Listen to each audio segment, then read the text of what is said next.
بسم الله الرحمن الرحيم. إن عدة الشهور عند الله 12 شهرا في كتاب الله يوم خلق السماوات والأرض منها 4 حرم. صدق الله المولانا العظيم. وكما ورد في الحديث الصحيح قال النبي صلى الله تعالى عليه وسلم: أفضل الصيام بعد رمضان شهر الله المحرم، أو كما قال النبي صلی اللہ علیہ وسلم. قابل احترام دینی بھائی اور عزیزو، کل چونکہ 10 محرم یوم عاشورہ ہے، اس تعلق سے ہی کچھ گفتگو آج کی جائے. آئندہ کسی جمعہ میں انشاءاللہ وہ اس سال جو تاریخ خطبہ عرفات کے میدان میں حج کے موقع پر دیا گیا تھا وہ خطبہ سنایا جائے گا. محترم بزرگوں اور دوستوں، یہ ماہ محرم جس سے اسلامی سال کا آغاز ہوتا ہے، ماہ ذی الحجہ جس پر اسلامی سال کا اختتام ہوتا ہے، اور ماہ محرم سے اسلامی نئے سال کا آغاز ہوتا ہے. ماہ محرم اللہ تبارک و تعالیٰ کے نزدیک بڑا محترم مہینہ ہے اور اس کی بڑی فضیلت بیان کی گئی ہے. اور نبی کریم صلی اللہ علیہ وسلم نے اس ماہ محرم کی نسبت اللہ کی طرف کی ہے. جب کسی چیز کی نسبت اللہ کی طرف کی جاتی ہے تو اس کی شان بڑھ جاتی ہے. جیسے خانہ کعبہ پتھر سے بنا ہوا ہے، کالے پتھر اس میں لگے ہوئے ہیں، سلیقے کا کوئی پلاسٹر گلاوا بھی اس کے اوپر نہیں ہے، لیکن دیکھیں کیا رونق، کیا جاذبیت کہ دیکھے تو طبیعت چاہتی ہے کہ دیکھتا ہی رہوں. دنیا کی بڑی سے بڑی خوبصورت عمارتیں اس کے سامنے ہے کیونکہ اس کی نسبت اللہ کی طرف کی گئی ہے. سبحان اللہ. اسی طریقے سے ماہ محرم اس کی نسبت بھی اللہ کی طرف کی گئی ہے، اس لیے اس کی شان میں دوبارہ اضافہ ہو گیا بنسبت دوسرے مہینوں کے. پیغمبر اسلام علیہ السلام فرمانے شہر اللہ المحرم، محرم اللہ کا مہینہ ہے. دیکھیے جیسے اللہ تبارک و تعالیٰ نے اس زمین و آسمان کو پیدا کیا ہے، وہ اس وقت سال کے 12 مہینے ہیں. ان عدت الشہور عند اللہ 12 شہر فی کتاب اللہ، کہ جب سے اللہ تعالیٰ نے زمین و آسمان کو پیدا فرمایا اسی وقت سے اللہ کے نزدیک مہینوں کی تعداد 12 ہے. منہا 4 حرم، لیکن ان 12 مہینوں کے اندر 4 مہینے بڑے قابل احترام ہیں. حضرت امام ابو بکر جساس علیہ رحمہ فرماتے ہیں کہ جو مسلمان ان 4 مہینوں کے اندر جن کو قابل احترام کہا گیا ہے اور حرمت والے مہینے کہا گیا ہے، جو مسلمان بڑے اہتمام اور اخلاص کے ساتھ ان 4 مہینوں میں عبادت کرتا ہے، اس کا ثواب اور مہینوں کی عبادتوں کے مقابلے میں زیادہ ہے. اور جو مسلمان ان 4 مہینوں کے اندر اپنے آپ کو گناہوں سے بچانے کی کوشش کرتا ہے، اللہ تبارک و تعالیٰ پورے سال پر گناہوں سے بچنا اس کے لیے آسان فرما دیتے ہیں. کون سے 4 مہینے ہیں وہ؟ ایک تو یہ ہے کہ ذی قعدہ کا مہینہ، دوسرا ذی الحجہ کا مہینہ، اور تیسرا یہی محرم کا مہینہ، اور چوتھا رجب کا مہینہ. زمانے جاہلیت کے اندر بھی جبکہ بات بات پر مہینوں اور برسوں جنگیں چلا کرتی تھی، لڑائیاں چلا کرتی تھی، لیکن اس زمانے میں جو 4 مہینے آیا کرتے تھے تو لوگ ان مہینوں کا بڑا احترام کیا کرتے تھے. لڑائی اور جنگ موقوف کر دیا کرتے تھے، ان مہینوں میں حج کیا کرتے تھے، ان مہینوں میں تجارتیں کیا کر لیتے تھے.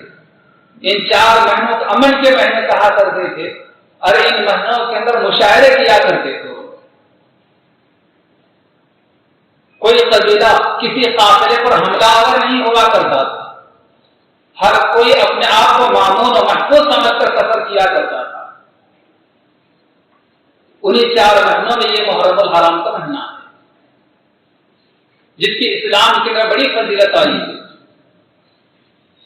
عام طور پر ہم یہ سمجھتے ہیں کہ اس مہینے کی نسبت جو بڑی ہوئی ہے وہ صرف اور صرف حضور پاک صلی اللہ علیہ وسلم کے نواسے حضرت امام حسین رضی اللہ تعالیٰ عنہ کی شہادت کی وجہ سے ہے۔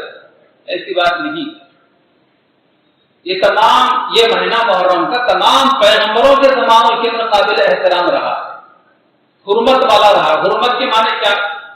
عربی میں حرمت کے معنی ہے عظمت والا، قابل احترام، پاکیزگی، تقدس والا مہینہ۔ تمام پیغمبروں کے زمانے کے اندر یہ مہینہ قابل احترام رہا، ساری امتیں اس کا احترام کرتی آئی ہیں۔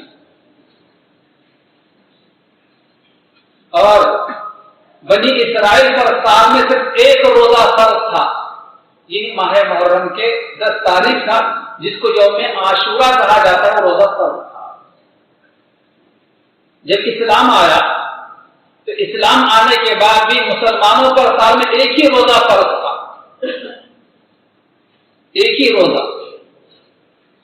تقریباً 15 سال تک اسلام آنے کے بعد بھی سال میں ایک ہی روزہ فرض تھا، جس کو حضور کے رکھا کرتے تھے اور سارے صحابہ اور صحابیات کے رکھا کرتے تھے۔ لیکن 13 سال کے بعد، نبی بننے کے 13 سال کے بعد، جب ہمارے نبی صلی اللہ علیہ وسلم ہجرت کر کے مدینہ منورہ تشریف لے گئے ہیں، تو وہاں جانے کے بعد بھی سن 2 ہجری کے اندر 2 سال کے بعد جو قرآن مجید کی آیت مبارکہ کا نزول ہوتا ہے، اعوذ باللہ من الشیطان الرجیم، بسم اللہ الرحمن الرحیم، یا ایھا الذین آمنوا کتب علیکم الصیام کما کتب علی الذین من قبلکم لعلکم تتقون۔ جب یہ آیت مبارکہ سن 2 ہجری میں نازل ہوتی ہے تو نبی کریم علیہ السلام مسجد نبوی کے اندر مسلمانوں کو جمع کر کے، صحابہ کو جمع کر کے یہ اعلان کرتے ہیں، بتاتے ہیں کہ لوگوں، اللہ تبارک و تعالیٰ نے تمہارے اوپر مکمل 1 مہینے رمضان کے روزے فرض کیے ہیں، اور اب تک جو تمہارے اوپر محرم کی 10 تاریخ عاشورے کا روزہ فرض تھا، اللہ پاک نے اس کی فرضیت کو ختم کر دیا۔ اب جس کا جی چاہے رکھے کہ بڑا ثواب ہے، جس کا جی نہ چاہے نہ رکھے، کوئی گناہ کی بات نہیں۔ لیکن رمضان کے روزوں کے بعد حضور پاک علیہ السلام فرماتے ہیں کہ رمضان کے روزے کے بعد سب سے افضل ترین اگر کوئی روزہ ہے تو محرم کے 10 تاریخ عاشورے کا روزہ ہے۔ حضرات صحابہ بیان کرتے ہیں کہ حضور صلی اللہ علیہ وسلم ہمیں محرم کے 10 تاریخ کے روزے کے رکھنے بہت ابھارا کرتے تھے، بہت اس کی فضیلت بیان کیا کرتے تھے، بہت ہمیں ترغیب دیا کرتے تھے۔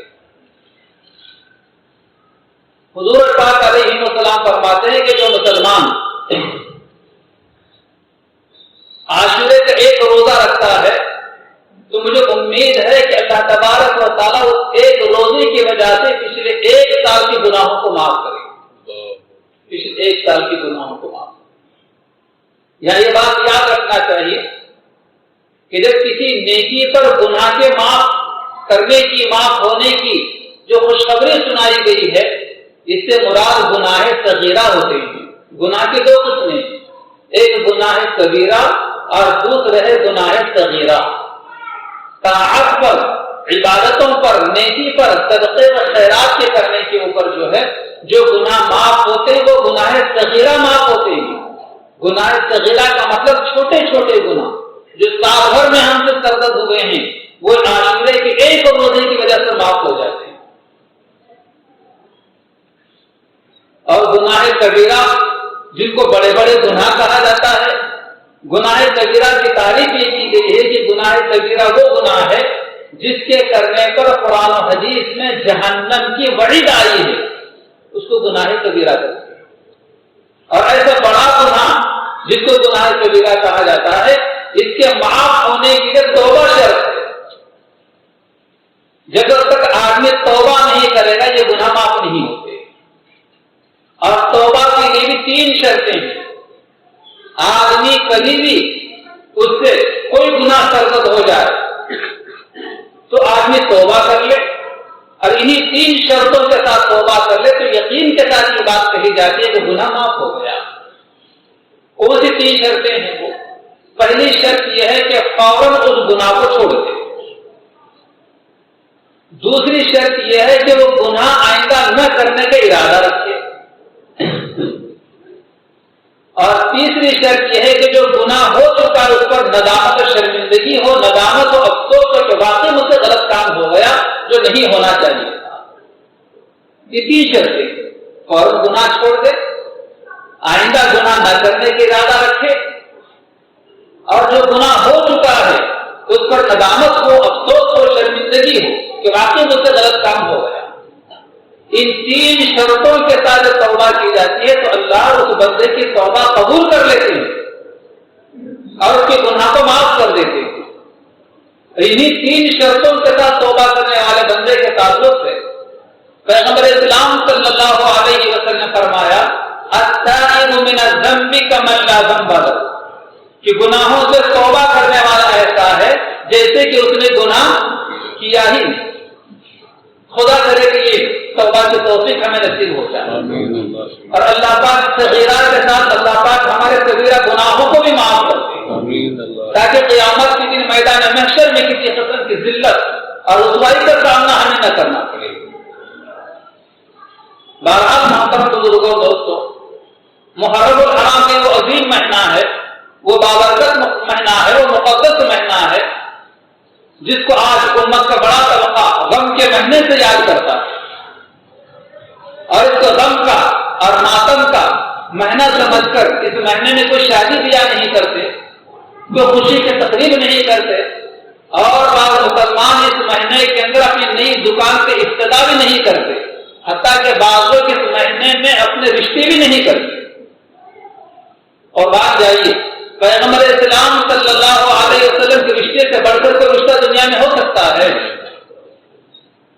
پیغمبر اسلام صلی اللہ علیہ وسلم کی بیٹی فاطمۃ الزہرا، جس کو جنت کی عورتوں کے سردار کہا گیا ہے، حضور کی بیٹی سے بڑھ کر کسی کا رشتہ ہو سکتا ہے؟ حضور پاک علیہ السلام کی زوجہ حضرت بی بی صفیہ رضی اللہ تعالیٰ کا نکاح حضور سے جو ہوا وہ محرم ہی کے مہینے میں ہوا. اگر غم کا مہینہ ہوتا تو حضور کیوں کرتے؟ اور حضور پاک علیہ السلام کی صاحبزادی حضرت فاطمۃ الزہرا رضی اللہ تعالی عنہا، جنت کی عورتوں کے سردار، ان کا نکاح جو حضرت علی مرتضیٰ رضی اللہ تعالی عنہ ہوا محرم ہی کے مہینے کے اندر ہوا. اگر غم کا مہینہ ہوتا تو حضور اپنے بیٹی کا نکاح کیوں کرتے؟ معلوم ہوا کہ غم کا مہینہ نہیں ہے، یہ ماتم کا مہینہ نہیں ہے، اور جو مسلمان اس کو غم کا مہینہ سمجھتے ہیں یا دوسروں سے کہتے ہیں، سراسر ان کی غلطی اور بھول ہے. بلکہ بابرکت مہینہ ہے، محرم الحرام یعنی قابل احترام مہینہ. مسجد حرام کیا مطلب؟ وہ مسجد جس میں داخلہ حرام ہے. مسجد حرام کا مطلب یہ ہے کہ وہ مسجد جس کا احترام ہم پر واجب ہے. اسی طریقے سے محرم الحرام، محرم یہ وہ مہینہ ہے جس کا احترام، جس کا تقدس مسلمانوں کے لیے ضروری ہے. محترم بزرگوں دوستوں، قیامت بھی جو آئے گی، حدیث شریف کے اندر ہے کہ قیامت بھی جو آئے گی تو محرم کے مہینے میں آئے گی. محرم کے مہینے کی 10 تاریخ ہوگی جس کو یوم عاشورہ کہا جاتا ہے، اور دن جمعے کا دن ہوگا. سارے مخلوق جمعے کے دن سے گھبراتی ہے، ڈرتی ہے، لیکن نہیں ڈرتے جمعے کے دن سے تو انسان نہیں ڈرتے.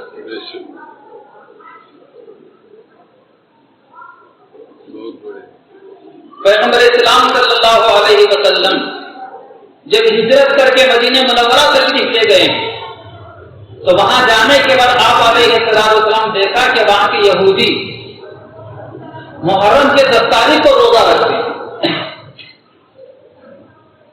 تو آپ علیہ السلام نے مدینہ کی یہودیوں سے، یعنی حضور کے وہاں جانے سے پہلے جو ہے یہودی بھی رہتے تھے، چند برسوں کے بعد جب اسلام کو غلبہ حاصل ہوا تو ان کی شرارتوں کی وجہ سے پھر ان کو مدینے سے خالی کروایا گیا۔ جب حضور مدینے منورہ تشریف لے گئے ہیں تو وہاں جانے کے بعد آپ علیہ السلام دیکھا کہ مدینہ کے یہودی بھی روزہ رکھتے ہیں۔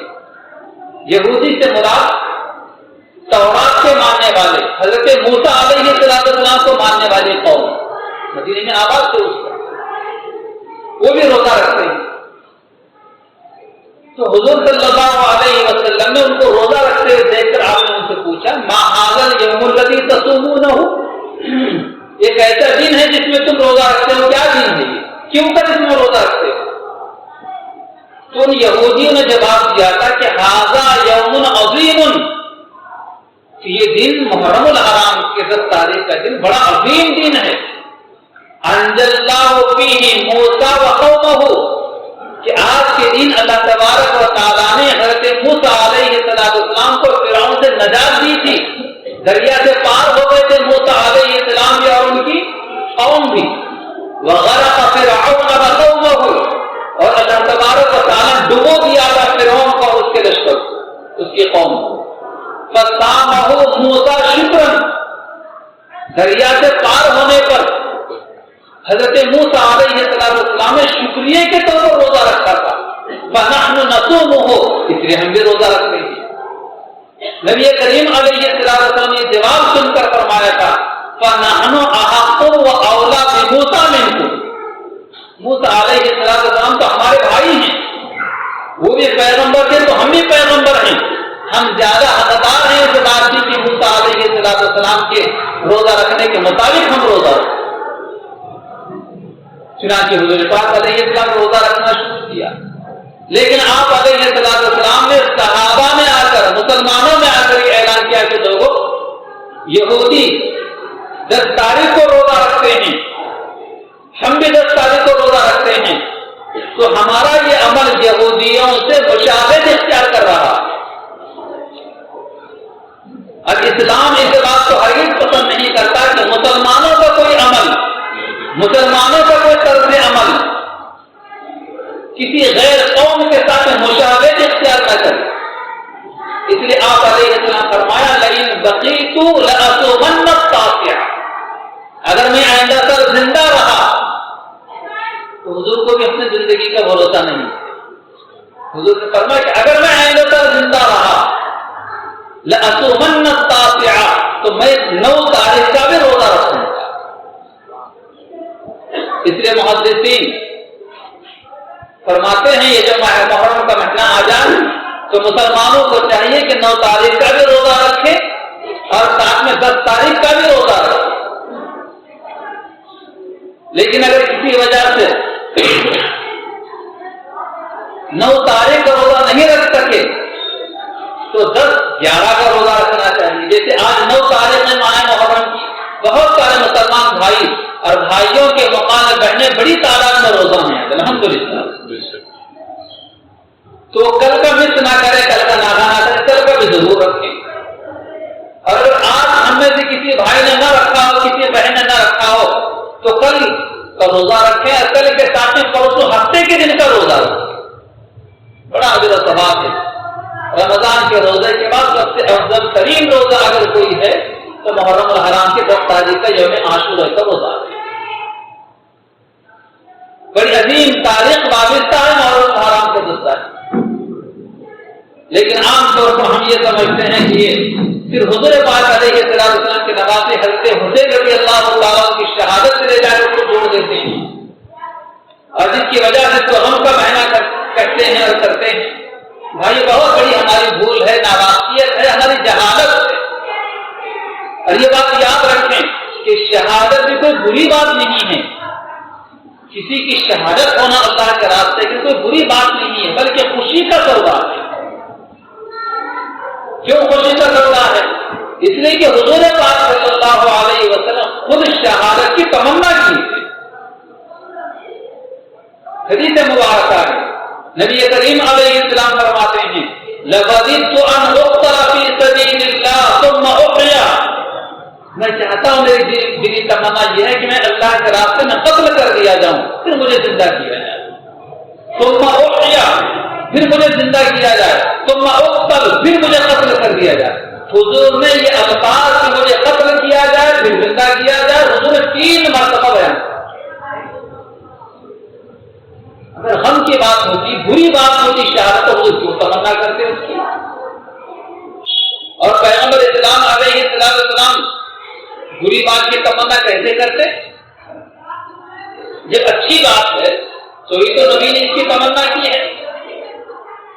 حضور پاک صلی اللہ علیہ وسلم کے پتر خلیفہ دوم حضرت عمر بن خطاب رضی اللہ تعالیٰ کا زمانہ آیا تو وہ ہمیشہ یہ دعا کیا کرتے تھے، اللہم ارزقنی شہادۃ فی سبیلک واجعل موتی ببلد رسولک، اے اللہ مجھے موت ہو تو میری موت آپ کے راستے میں ہو اور شہر مدینہ میں ہو۔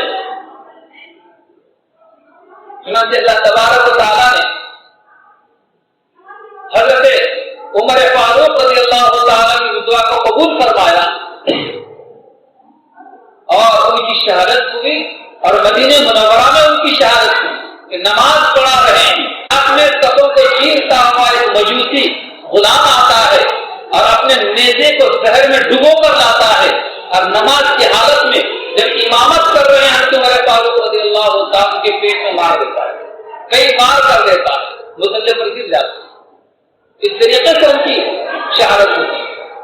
جب زمین پر گر پڑتے ہیں، ہوش ابھی آتی ہے تو پوچھتے ہیں کہ بتلاؤ مجھے کس نے قتل کیا؟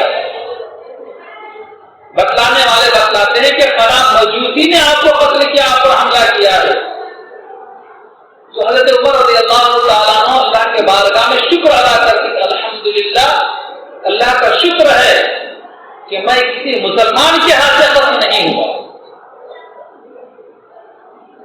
میں کسی مسلمان کے ہاتھ سے قتل نہیں ہوا۔ پھر بعد میں اس مجوسی کی خبر دی گئی، اس کو کیسر کردار تک پہنچایا گیا۔ اسی طرح حضور پاک علیہ السلام کے داماد حضرت علی مرتضیٰ رضی اللہ تعالیٰ عنہ جب ان پر دشمنوں نے قاتلانہ حملہ کیا، زمین پر گر پڑے تو زبان پر جو الفاظ تھے ان کی الفاظ تھے فزتو برب الکعبہ، رب کعبہ کی قسم میں تو کامیاب ہو گئے۔ محترم دینی بھائیوں اور مجھے بتلائیں، جس چیز کی تمنا حضور پاک علیہ السلام نے کی ہو، جس چیز کی دعا حضرت عمر نے مانگی ہو، جس چیز کے حاصل ہونے پر حضرت علی مرتضیٰ رضی اللہ تعالیٰ عنہ نے اپنے آپ کو کامیاب قرار دیا ہو، کہ وہ چیز غم کی چیز ہو سکتی ہے؟ چنانچہ حدیث مبارکہ میں ہے قیامت کے دن اللہ تبارک و تعالیٰ شہداء کے روحوں سے یہ سوال کریں گے، هل تشتهون شيئا، کیا تمہاری کوئی خواہش ہے جس کو پورا کیا جا سکے؟ تو شہداء کی روحیں یہ کہیں گی رب ذوالجلال ہمیں کس چیز کی خواہش ہو سکتی ہے؟ آپ نے ہمیں جنت میں رکھا ہے، ہم جنت میں سیر کرتے کھاتے پیتے ہیں، ہمیں کس چیز کی خواہش ہے؟ اللہ تبارک و تعالیٰ یہ سوال هل تشتهون شيئا ایک مرتبہ نہیں، 2 مرتبہ نہیں، بلکہ اللہ تبارک و تعالیٰ 3 مرتبہ یہ سوال ان شہداء سے کیا ہے۔ تو تیسری مرتبہ کے سوال کے بعد شہداء کی روحیں یہ کہتی ہیں، کیا کہتی ہیں؟ ربنا، اے ہمارے پروردگار، انت رد ارواحنا فی اجسادنا، کہ آپ ہماری روحوں کو ہمارے جسموں میں لوٹا دیجیے تاکہ ہم دنیا میں جائیں اور پھر آپ کے راستے میں قتل کیے جائیں، شہید ہو جائیں۔ ظاہر بات ہے کہ ایک مرتبہ دنیا سے جانے کے بعد پھر دنیا میں آنے کے کسی کو موقع نہیں دیا جاتا، اس لیے ان کی یہ تمنا پوری نہیں ہوگی، ان کو ان کے ہاتھ پر چھوڑ دیا جائے گا۔ اسی وجہ سے کسی شاعر نے کیا خوب کہا ہے، ماتم وہ کریں جو منکر ہوں حیات شہداء، ماتم وہ کریں جو منکر ہوں حیات شہداء کی، ہم زندہ جاوید کا ماتم نہیں کرتے۔ جتنے شہید ہیں حضور پاک علیہ السلام کے زمانے سے لے کر آج تک اور آج کے بعد قیامت جتنے شہید لوگ آئیں گے وہ تو زندہ ہیں، اور زندوں کے ماتم کی کیا معنی؟ اس لیے ہم ماتم نہیں کرتے۔ تو محرم الحرام کے مہینے میں اور بالخصوص محرم الحرام کے 10 تاریخ یوم عاشورہ کو کرنا کیا چاہیے اور کیا نہیں کرنا چاہیے، یاد رکھیں، احادیث مبارکہ کو سامنے رکھیے، سیرت صحابہ کو سامنے رکھیے، اکابرین و اسلاف اور بزرگان دین کی سیرتوں کو سامنے رکھیے، زندگیوں کو سامنے رکھیں، تو یوم عاشورہ کو محرم کے 10 تاریخ کو کرنے کی صرف 2 ہی کام ہیں۔ کون سے 2 کام ہیں؟ ایک تو یہ ہے کہ 10 تاریخ کا روزہ رکھا جائے، 10 کے ساتھ ایک 9 کا یا 11 کا جوڑ لیا جائے، یا 3 رکھے جائے، 5 رکھے جائے، اس کی بھی گنجائش ہے، لیکن صرف ایک روزہ رکھنا منع ہے۔ تو بہرحال کرنے کا کام عاشورے کے دن پہلا کیا ہے کہ روزہ رکھا جائے، اور دوسرا کام یوم عاشورہ کے دن محرم الحرام کے 10 تاریخ کے دن کرنے کا دوسرا کام یہ ہے کہ اپنے گھر والوں کے لیے اپنے گھر میں دسترخوان کو وسیع کیا جائے۔ کیا مطلب دسترخوان کو وسیع کرنے کا؟ روزانہ چھوٹا بچھتا تھا، محرم کے دن 10 تاریخ کو لمبا بچھایا جائے۔ دسترخوان کو وسیع کرنے کا مطلب یہ ہے کہ روزانہ کے مقابلے اس دن اپنے گھر والوں کو کچھ اچھا کھلایا جائے، کہ محرم الحرام کے 10 تاریخ کو یوم عاشورہ کو مسلمان اپنے حالت کو اللہ کے سامنے جس حال میں رکھتا ہے، اللہ تبارک و تعالیٰ اس کے ساتھ ویسا ہی معاملہ کرتے ہیں۔ یوم عاشورہ کے دن اگر ہم اپنے دسترخوان کو وسیع رکھیں گے، کشادہ رکھیں گے، تو اللہ تعالیٰ کے ذات سے امید ہے کہ اللہ تبارک و تعالیٰ سارے سال ہمیں دسترخوان پر اچھی چیزیں کھلائیں گے، اور ہمارے دسترخوان پر کوئی گھر میں فاقہ نہیں آئے گا، ہمیں کسی قسم کی پریشانی نہیں، بلکہ اللہ پاک ہمیں برکتوں سے مالا مال کریں گے۔ یہی 2 کام کریں گے۔ اس کے علاوہ جتنے کام کیے جاتے ہیں، جو کرتے ہیں، اس کی اسلام میں کوئی گنجائش نہیں ہے۔ ساری چیزیں رسم و روایات کی چیزیں ہیں، بدعات و خرافات کی چیزیں ہیں۔ پیغمبر اسلام علیہ السلام فرماتے ہیں کل بدعۃ ضلالہ، کہ ہر بدعت گمراہی ہے، وکل ضلالۃ فی النار، اور ہر گمراہی کے چیز آدمی کو دوزخ میں لے جانے والی۔ اس لیے ایسے کاموں سے اپنے آپ کو بچایا جائے۔ کرنے کے لیے 2 ہی کام ہیں، انہی 2 کاموں کو کیا جائے، انہی 2 کاموں کے اوپر بڑا اللہ تبارک و تعالیٰ اجر و ثواب رکھتا ہے۔ جیسے میں نے شروع میں کہا کہ اسلامی سال کا آغاز ماہ محرم سے ہوتا ہے، مسلمانوں کی ایک مستقل تاریخ ہے جسے قمری تاریخ کہا جاتا ہے، اور قمری تاریخ کا استعمال یاد رکھنا مسلمانوں کے لیے فرض کفایہ ہے۔ جیسے انگریزی سال کے 12 مہینوں کے نام ہمیں یاد ہوتے ہیں، تو ہمیں چاہیے کہ اسلامی سال کے 12 مہینوں کے نام ہمیں بھی یاد ہونا چاہیے۔ جیسے انگریزی تاریخ ہمیں یاد ہوتی ہے، تو اسلامی تاریخ، قمری تاریخ بھی ہمیں یاد ہونا چاہیے۔ یہ فرض کفایہ کا ثواب اس میں رکھا گیا ہے۔ اور اگر ساری قوم، ساری امت اگر اسلامی تاریخ اور قمری تاریخ کو بھول جائے تو ساری امت گناہگار ہوگی۔ اس لیے ہم خود یاد رکھیں اور یاد کریں محرم الحرام سے لے کر ماہ ذی الحجہ تک پورے 12 مہینوں کے نام، اور اپنے گھر میں بچوں کو بھی یاد دلائیں کہ بچپن میں جو چیز بچوں کو یاد دلائی جاتی ہے بڑی ازبر ہوتی ہے، اس لیے اپنے بچوں کو بھی یاد دلائیں۔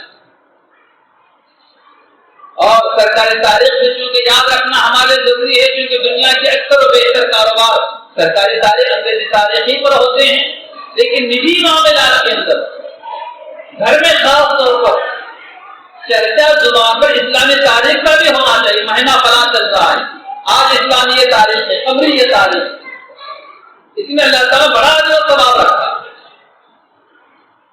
لیکن اس ماہ محرم کا احترام بھی کیا جانا چاہیے، تقدس اس کا پامال نہیں ہونا چاہیے۔ بہت سارے لوگ اس میں عجیب و غریب قسم کے معاملات کر کے اس کے تقدس کو پامال کرتے، جیسے ہی کل 10 محرم کا دن شروع ہوتا ہے تو بہت سارے لوگ سادے کپڑے پہن کر آ جاتے ہیں، غم کا مہینہ ہے۔ یاد رکھنا جو مسلمان محرم الحرام کے مہینے کو غم کا مہینہ سمجھتا ہے، یا محرم الحرام کے 10 تاریخ یوم عاشورہ کو غم کی تاریخ سمجھ کر کالے کپڑے پہنتا ہے تو گناہگار ہے۔ اس لیے کہ حضرت علی مرتضیٰ رضی اللہ اور ایک جگہ نقل کیا گیا ہے کہ کالا لباس شیطان کا ہے۔ پیغمبر اسلام صلی اللہ علیہ وسلم نے ہمیشہ سفید لباس کو پسند فرمایا، اگرچہ کہ دوسرے کلر کے لباس بھی آپ نے پہنے ہیں، لیکن سفید کپڑے تو آپ علیہ السلام نے پسند فرمایا ہے۔ دارالعلوم دیوبند کے محتمی حضرت مولانا قاری محمد طیب صاحب رحمۃ اللہ علیہ حدیث نقل فرمائی کہ بندہ جب سفید کپڑا اپنے بدن پر زیرتن کرتا ہے، پہن لیتا ہے، تو جب تک سفید کپڑا مسلمان کے بدن پر رہتا ہے، سفید کپڑا وہ اللہ کا ذکر کرتا ہے، جب تک کہ وہ میلا نہ ہو جائے۔ اور جب میلا ہو جاتا ہے اور پہننے کے قابل نہیں رہتا تو پھر اللہ کا ذکر چھوڑ دیتا ہے۔ پھر دوبارہ سفید کپڑے کو دھویا جاتا ہے اور پہننے کے قابل کیا جاتا ہے، بدن پر پہنا جاتا ہے، پھر وہ سفید کپڑا اللہ کا ذکر کیا جاتا ہے، ذکر کرتا ہے۔ تو کیوں نہ ہم سفید کپڑے پہنے؟ اگرچہ کہ دوسرے کلر کے کپڑے بھی پہنے جا سکتے ہیں، اجازت اسلام میں تو ہونے کی بات نہیں ہے۔ تو جیسے حضور پاک علیہ السلام سے محبت کرتے ہیں، حضور کے خاندان سے بھی محبت کرنا چاہیے۔ کمال ایمان کی علامت یہ ہے کہ ہم حضور سے بھی محبت کریں، حضور کے گھر والوں سے بھی محبت کریں، اور حضور کے اہل بیت جنہیں کہا جاتا ہے خاص طور پر فاطمہ الزہرا کی نسل حضرت حسن اور حضرت حسین، ان سے بھی محبت کی ہے، یہ کمال ایمان کی دلیل ہے۔ لیکن جو حضور سے محبت کرتا ہے لیکن حضور کے اہل بیت سے اگر محبت نہیں کرتا تو اس کے ایمان میں نقص، کمال ایمان اس کے پاس موجود نہیں ہے۔ اور کمال ایمان کی پہچان بھی یہ ہے کہ حضور سے محبت کرتے حضور کی تعلیمات بھی ہماری زندگی میں ہو، اور حضور کے اہل بیت کی تعلیمات بھی ہماری زندگی کے اندر ہو۔ اور کبھی ان لوگوں نے اپنے زمانے میں کبھی خلاف شرع کوئی کام نہیں کیا، کیا کبھی کسی گناہ پر قائم نہیں رہے۔ ہمیں بھی چاہیے کہ ہم بھی کبھی کوئی گناہ نہ کریں، اور کبھی کوئی گناہ ہو ہی جائے تو اس وقت ہمیں چین نہیں آنا چاہیے جب تک کہ سچے پکے دل سے توبہ استغفار نہ کریں۔ اور توبہ استغفار کسے کہا جاتا ہے؟ مجھے جیسے لگتا ہے کہ 3 شرطیں توبہ کے لیے ضروری ہیں، اور جن 3 شرطوں کے ساتھ بندہ توبہ کرتا ہے اللہ پاک اس کے کبیرہ گناہوں کو بھی معاف کر دیتے ہیں۔ کبیرہ گناہ کو چھوڑ دیا جائے، آئندہ گناہ نہ کرنے کا ارادہ رکھا جائے، اور جو گناہ ہو گئے اس پر ندامت ہو، شرمندگی ہو کہ واقعی مجھ سے غلط کام ہو گیا۔ تو بہرحال محرم الحرام کا پیغام اور محرم الحرام عاشورے کی تعلیم ہمیں یہ ہے کہ وہ دن روزہ رکھا جائے اور اپنے دسترخوان کو وسیع کیا جائے۔ یہی 2 چیزیں اور یہی 2 کام محرم الحرام کی 10 تاریخ کو یوم عاشورہ کرنے کے ہیں۔ باقی جو کچھ کام کیے جاتے ہیں وہ رسمی چیزیں ہیں، دوسری قوموں سے ہمارے اندر آئی ہوئی ہیں، وہ خرافات کی بدعات کی چیزیں ہیں، اس سے ہمیں بچنا چاہیے۔ اللہ تعالیٰ سے دعا ہے کہ اللہ پاک ہمیں عمل کی توفیق عطا فرمائے۔ آمین۔ وآخر دعوانا الحمدللہ۔